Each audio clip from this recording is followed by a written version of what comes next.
Yes, guys, welcome to your Saturday morning preview for Newcastle Chelsea, Chelsea Newcastle at Stamford Bridge.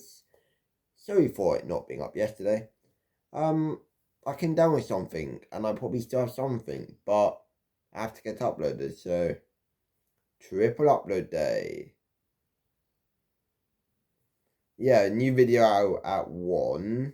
You'll like the video I'm going to be posting at 2 p.m. Then you obviously got review later. But yeah, Newcastle, 5:30 p.m. kickoff at Stamford Bridge. We have not lost to them since 2014 at the Bridge. It's like how we can't beat them at St James's Park, but it's really whatever. And Newcastle, they're a good team. They've been struggling this season. Obviously, they have Champions League, and their squad probably isn't up to Champions League and Premier League standard when it comes to playing both at once. So this whole leap of no Europe to Champions League probably is a bit too much. They didn't have any Europa League or Conference League before getting into the Champions League, so it's either Champions League or no Europe at all, which I find a bit crazy, honestly. There is actually a chance that they don't get Champions League and they might just jump into Europa League next season, but we'll have to see. They will be up there though. They got a really, really good squad. Their top manager, I think Eddie Howe is probably one of the more underrated in the game. His versatility to being able to press highly and attack, to just settling in a low block, a back five, a 5-4-1 is really, really nice and really key to any potential success they've had.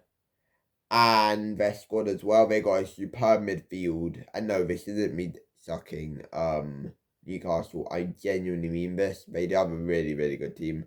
And this will not be an easy game by any means. Obviously, after that 5-2 defeat to PSG, people have been jumping on me rather than your hate train. I have put my position in place for this. I said, well, it wasn't tactical, it was mistakes. It was Jorgensen passing right down the middle instead of just booting it long, which he's done a few times. Or it's us only having 2 men back for any possible counter against Dembele and co. So I'm like, well, how is this Rodinya's fault? Rodinya also didn't tell Pedro Neto to push a ball boy, which he'll probably get a match suspension for now. Please. Neto's also suspended for Newcastle, by the way, because of how he left the pitch against Arsenal.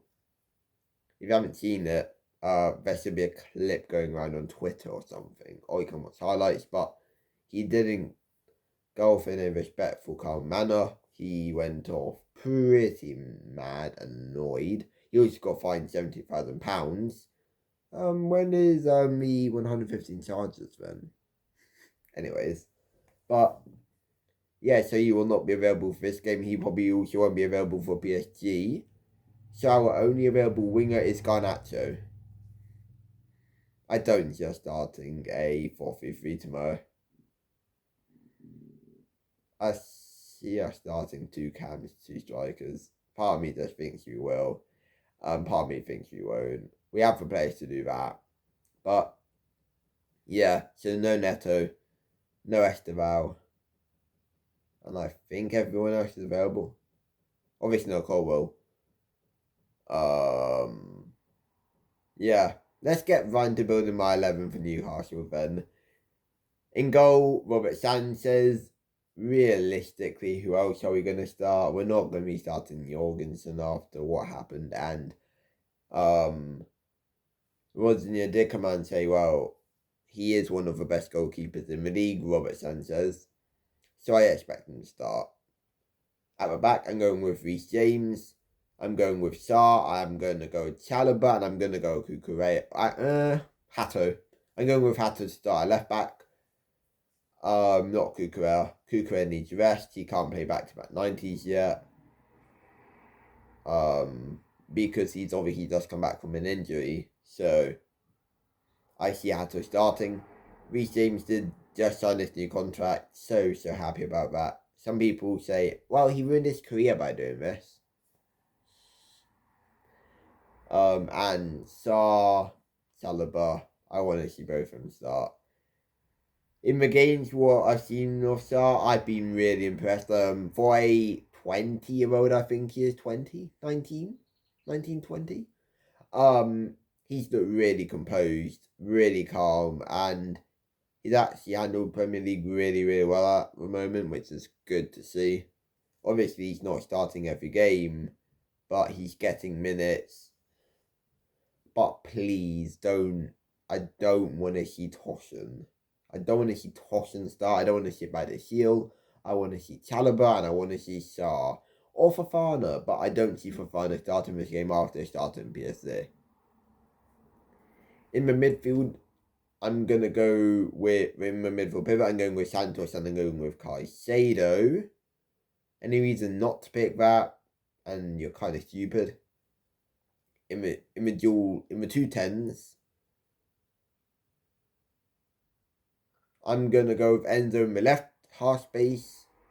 And I want to start Palmer. But there's a chance Palmer doesn't play this game to manage his minutes. But I'm gonna put Palmer in. He'll get rest at some point. Probably Everton next week if we're gonna rest him in any game in this running. So I'm going with Palmer and I'm going with Enzo in the 2 10s. And up top, I'm going with João Pedro. And look, part of me wants to go Liam Delap. But I don't like Liam Delap. And he's been kind of bad anyways. Unless if we start Mark Yu.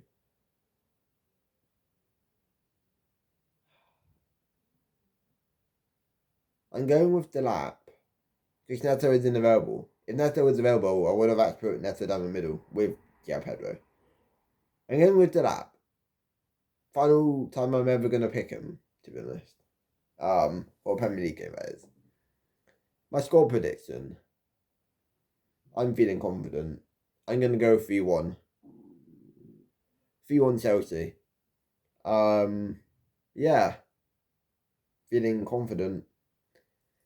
Especially after what we did to Aston Villa. Yeah, I'm feeling confident. I don't know if I should really be that confident, but we got to be up for it, up for the Chelsea. Yeah, if you guys did gonna enjoy, like, subscribe, turn on notifications, and I will see you guys for the second video of the day. Peace.